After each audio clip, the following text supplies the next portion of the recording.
Viewers, मैं advocate Mukhtar Ahmad Qureshi आपसे मुखातब हूँ। मैं फैल्कन लॉ सर्विसेज का चीफ एग्जीक्यूटिव ऑफिसर भी हूँ। हमारी फर्म ने एक सिलसिला शुरू किया है जिसमें हम अवाम की कानूनी पहलुओं से आगाही के लिए मुख्तलिफ उन्वानात पर बात करते रहते हैं। अगर आप हमारे चैनल पर पहली बार आए हैं तो हमारे चैनल को सब्सक्राइब कर लीजिए, लाइक कर लीजिए और बेल आइकन दबाना मत भूलिए ताकि हर आने वाली वीडियो आपको बर वक्त मिलती रहे। पाकिस्तान की number 1 architectural firm commercial building और घरों के नक्शाजात के लिए राब्ता करें। नाजरीन, आज का हमारा उन्वान है article 63A, disqualification on grounds of defection, यानी कि पार्टी पॉलिसी से इनहराफ की सूरत में मेंबर पार्लियामेंट की नाअहली। पाकिस्तान एक जमहूरी मुल्क है, लेकिन मार्शल लॉ के 3 तवील अदवार की वजह से 73 साल गुजर जाने के बाद भी अभी तक ना तो अवाम और ना ही सियासी पार्टियों के मेंबरान में जमहूरी पुख्तगी आई है। अगर माजी में 90 की दिहाई को देखा जाए तो ये आम रवाज था कि पार्लियामेंट के मेंबरान इलेक्शन जीतने के बाद अपनी ज़ाती मफाद की खातर पार्टियां तब्दील करते रहते थे या अपनी मनमानी करते हुए पार्टी पॉलिसियों से इनहराफ कर लेते थे। उनके इन फेलों की वजह से पार्लिमानी ज़ुबान में एक नए लफ्ज़ लोटा का इजाफा हो गया और पार्टियां बदलने के अमल को लोटा क्रेसी का नाम दिया गया। वैसे अंग्रेजी ज़ुबान में इसे फ्लोर क्रॉसिंग कहते हैं। पाकिस्तान हालांकि 1947 में मार्ज वजूद में आया, लेकिन इसका पहला आइन 1956 और दूसरा 1962 में बनाया गया, लेकिन दोनों ही अपनी गैर जमहूरी खसूसियात की वजह से ज़्यादा देर तक नाफजुल अमल नहीं रह सके। आखिरकार जनाब जुल्फ़िकार अली भुट्टो साहब की कोशिशों से 12 अप्रैल 1973 को पाकिस्तान का पहला मुतफ़िका आइन पास किया गया, जिसमें वक्त की ज़रूरत के पेश नज़र पार्लियामेंट आइन में वज़ा किए गए तरीके के मुताबिक इस आइन में तरमीम करती रही। पाकिस्तान की number 1 architectural firm commercial building और घरों के नक्शाजात के लिए राब्ता करें। मेंबरान के इस तरह से अपनी पार्टियां तब्दील करने या खुसूसी मौक़ों पर पार्टी पॉलिसी से इनहराफ की वजह से सियासी पार्टियां अदम इस्तेहकाम का शिकार रहती थीं। जनरल मुशर्रफ के दौर के बाद जब पाकिस्तान पीपल्स पार्टी की हुकूमत आई तो पार्लियामेंट ने आइन में 18वीं तरमीम पास की, जिसमें कई मुफीद तब्दीलियों के साथ साथ इस लोटा क्रेसी यानी फ्लोर क्रॉसिंग की सदेबाब के लिए आर्टिकल 63A का इजाफा किया गया। आर्टिकल 63 की शिक नंबर 1 में इनहराफ डिफेक्शन की वजाहत की गई है। इस शिक की झैली शिक A के मुताबिक अगर कोई मेंबर पार्लियामेंट किसी सियासी पार्टी की मेंबरशिप से इस्तीफा दे या किसी दूसरी पार्टी में शामिल हो जाए तो वो इनहराफ यानी डिफेक्शन का मुर्तकिब तस्वर होगा।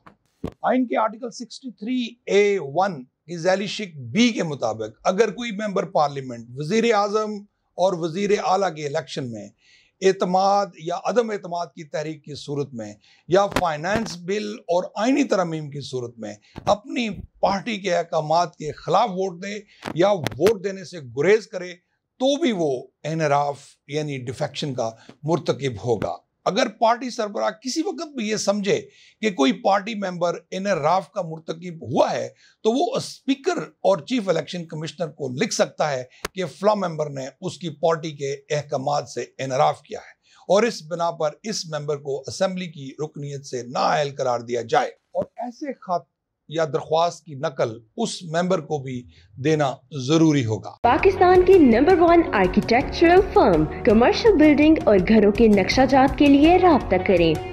इनहराफ या डिफेक्शन के बारे में कोई भी कार्रवाई करने से पहले पार्टी के सरबराह के लिए जरूरी है कि वो इनहराफ के मुर्तकिब मेंबर को वजह बताओ नोटिस यानी शो काज नोटिस दे और इस नोटिस का जवाब देने के लिए उसे मुनासिब वक्त दे।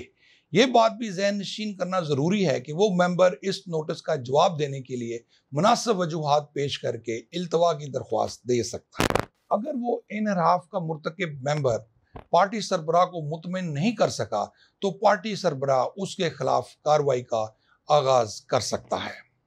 नाजरीन, आर्टिकल 63A की शिक नंबर 3 में यह वाज़ेह किया गया है कि स्पीकर या चेयरमैन सेनेट जो भी प्रिजाइडिंग ऑफिसर हो वो किसी मेंबर के खिलाफ शिक नंबर 1 के तहत इनराफ की दरख्वास्त की वसूली के 2 दिन के अंदर अंदर उस मेंबर के खिलाफ मजीद कार्रवाई के लिए चीफ इलेक्शन कमिश्नर को दरख्वास्त अरसाल कर देगा।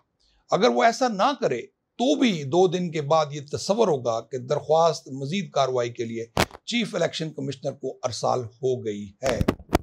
चीफ इलेक्शन कमिश्नर इस दरखास्त पर 30 दिन में इलेक्शन कमीशन की अदालत में इनराफ की बिना पर नाअहली का मुकदमा दाखिल करेगा, जो कि इस पर कानून और आइन के मुताबिक कार्रवाई करके फैसला देगा। चीफ इलेक्शन कमिश्नर उस दरखास्त पर 30 दिन में इलेक्शन कमीशन की अदालत में इनराफ की बिना पर नाअहली का मुकदमा दाखिल करेगा, जो कि इस पर कानून और आइन के मुताबिक कार्रवाई करके फैसला देगी।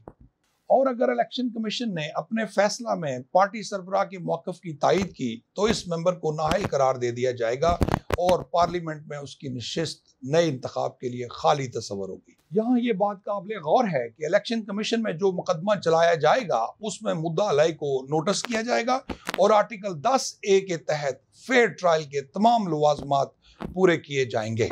पाकिस्तान की number 1 architectural firm commercial building और घरों के नक्शाजात के लिए राब्ता करें। अगर कोई फरीक इलेक्शन कमीशन के इस फैसले से इत्तफाक ना रखता हो तो वो 30 यौम के अंदर अंदर अदालत उज़्मा में अपील दायर कर सकता है, जो कि 90 दिन के अंदर अंदर अपील का फैसला करेगी। इस आर्टिकल की शिक नंबर 2 में बताया गया है कि असेंबली या सेनेट का मेंबर वो शख्स होता है जो कि किसी पार्टी के टिकट पर या आज़ाद हैसियत से इलेक्शन जीता हो और किसी पार्लिमानी पार्टी में बजरिया तहरीरी बयान शामिल हो गया हो। इससे ये बात अक्स की जा सकती है कि अगर मेंबर पार्लियामेंट जो एक बार मुंतखब होकर पार्लियामेंट का रुकन बन गया है वो उस वक्त तक मेंबर पार्लियामेंट रहेगा जब तक कि इलेक्शन कमीशन उसे अपने किसी फैसले में नाअहल करार ना दे दे।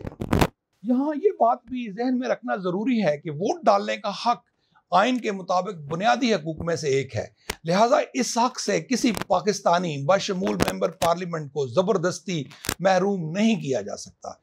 ये बात की बात है कि जो हक उसने इस्तेमाल किया है वो आइन के आर्टिकल 63A के तहत उसकी नाअहली का सबब बनता है या नहीं। आजकल सोशल मीडिया पर यह बात वायरल हुई है कि डी चौक में एक हजूम इकट्ठा करके मेंबरान असेंबली को तहरीक अदम एतमाद में वोट डालने से रोका जाएगा। ऐसा करना नामुमकिन सी बात है, लेकिन अगर ऐसा किया गया तो ये एक सरासर खिलाफ कानून अमल होगा। पाकिस्तान की number 1 architectural firm commercial building और घरों के नक्शाजात के लिए राब्ता करें। सोशल मीडिया पर यह बात भी वायरल है कि हुक्मरान जमात का जो मेंबर असेंबली पार्टी की पॉलिसी के खिलाफ वोट देने का ऐलान करेगा तो स्पीकर नेशनल असेंबली उसे आर्टिकल 63A के तहत नाअहल करार दे देगा, जो कि सरासर गुमराह कुन है।